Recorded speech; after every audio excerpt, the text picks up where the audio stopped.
Jadi kalau saya ada 3 atau 4 lah jangka panjang ya. Satu, apakah data perlindungan ini berkurang dengan tata kelola perlindungan dan pelayanannya semakin baik.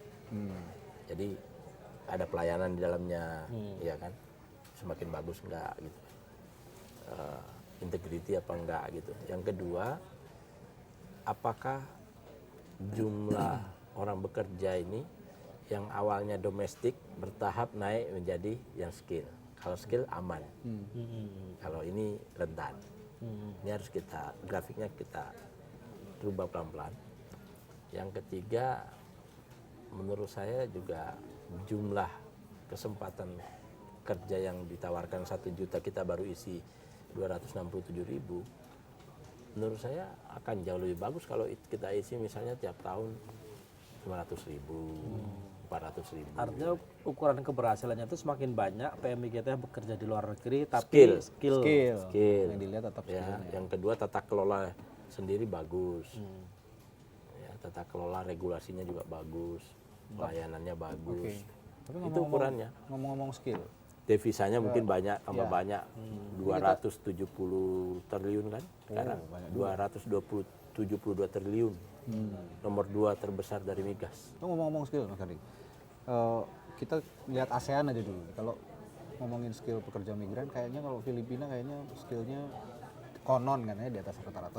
Terutama soal bahasa, language barrier kita kan kalau di luar negeri itu bahasa kan. Dan bahasa Inggris jadi bahasa global gitu. Filipina menguasai itu. Nah, compare to Indonesia gitu. Ya. Itu masih banyak PR nggak Indonesia pekerja migran? PR-nya kita harus kayak Filipina, menjadikan bahasa Inggris bahasa kedua. Nah itu. Itu tanggung jawab di pendidikan kita. Jadi ke depan nggak perlu lagi capek-capek kursus bahasa Inggris. Ya. Atau kalau tidak ya sementara kita kursus-kursus bahasa Inggris saja. Tapi sektornya kita perjelas, negara tujuannya kita perjelas.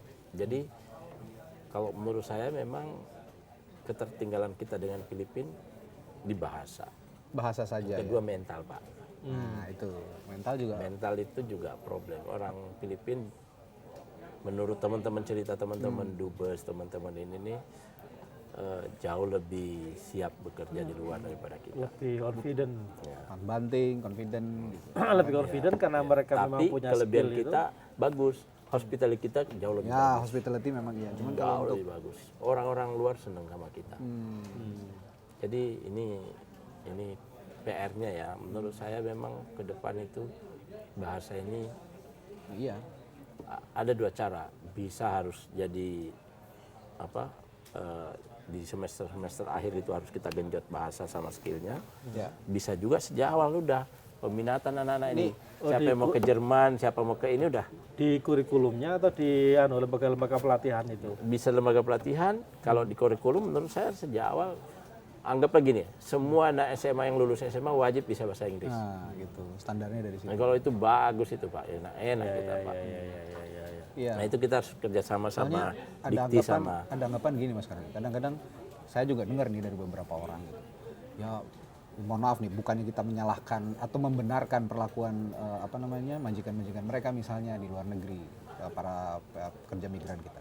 Yo pantas saja katanya diperlakukan tidak baik karena mereka juga skillnya kurang. Itu ada contoh itu, misalnya teman-teman yang bekerja di Korea yang di perikanan. Rupanya dia ikut les bahasa Korea itu template, hafalan, lulus. Mungkin juga ada permainan dalam kita nggak tahu ya. Disuruh narik diulur talinya. Itu contoh kecil Orang kan? ngamuk, Itu Pak. contoh kecil. Orang ngamuk, Pak. Nah yang gini-gini nih. Malah diulur. Ini kayak itu gitu. yang saya bilang sistem tata kelola. Ini harus diperbaiki. Ekosistem pelatihan harus kita perbaiki. Ekosistem penempatan harus kita perbaiki. Ekosistem pelindungan harus kita perbaiki. PR-nya gede. 5 tahun cukup kelar semua itu. Saya kalau dikasih kewenangan saya bisa. Anggaran? Anggaran mengikuti. Ya dong. Mengikuti. Dari kemarin Menteri Prabowo kalau ditanya soal anggaran Kayak gitu. mengkeret semua. Mengkeret sama diplomatis. Lah, iya. Mengikuti.